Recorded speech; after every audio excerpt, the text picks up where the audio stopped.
This is the story of Jane and Steve. They were married. They loved each other very much. Jane loved owls. Steve had a morbid fear of owls. Jane had 100 owls in the house. The owls hated Steve. Steve begged her incessantly, please get rid of the owls. Having these owls here makes my life an intolerable living hell. Look, there's an owl sanctuary next door. It's not a great deal to ask. Just give them to the owl sanctuary. Eventually she agreed. He was so happy that he bought her a new car as a present. When she returned from the owl sanctuary, she seemed to be reticent. What's wrong? It's almost as if you haven't given the owls away, he said. I'm afraid I didn't give them away, she replied. In fact, I kind of accidentally adopted another 100 owls. Now there were 200 owls in the house.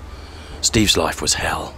Jane went on an owl spotting holiday. She invited Steve along. He declined. They locked the owls in the owl storage room. Once she'd left, he realised to his horror that he'd left the bag of rotting rats that were to be fed to the owls outside their door. He opened the door to feed them and slipped in. The door slammed shut behind him and he was locked with 200 raging owls and a bag of dead rats in the pitch black. It was 3 weeks before Jane returned and freed him. By the time she got back, he was shattered emotionally and mentally, a mere shell of a human. She decided to calm him down with pictures of a holiday. They were pictures of owls.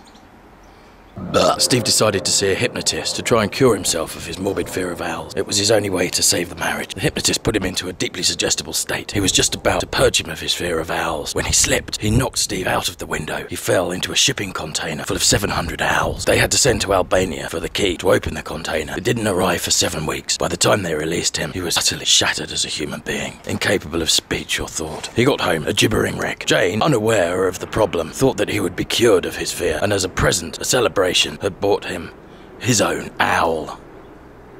That night, a burglar broke into the house. Jane slept happily through, unaware of the intruder, exhausted by her frolicking with her owls. Steve did not sleep so well, however. He went downstairs, grabbing the sword he kept by the bed. It was a saber. He confronted the thief, who was dressed as an owl. The owl thief smashed the sword from his hand with his wing, pinned him to the ground, screeched into his face, and vomited half-digested rats into his mouth. Then the thief fled. The police arrived and took him to the station, so if he could identify the intruder. They got owl after screeching owl and rammed it into his face. Was it an eagle owl?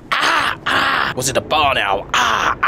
It was a living hell. By the time it was over, he was completely broken, just skin with a shattered mind. After this, Steve decided that there was no way to be reconciled with the owls. He joined the Open University to do an evening class in biology. He claimed it was so that he could learn about owls. In fact, he was developing a new strain of anthrax that would wipe out all owls. On completion of his project, he released the virus, but it didn't go to plan. It didn't infect any owls, or in fact any other organism. Only him. He was the only one affected. The symptoms included extraordinary diarrhea, and it made him sexually irresistible to owls.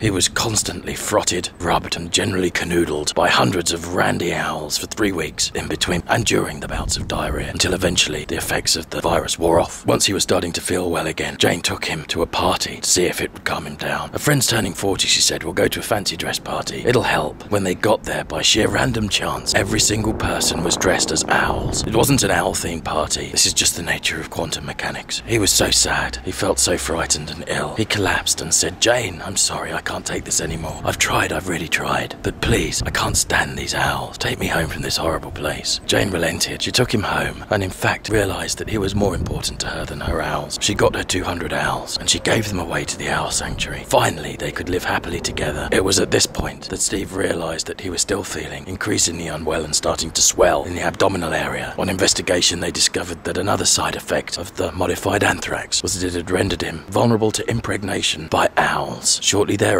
Stephen gave birth to an owl.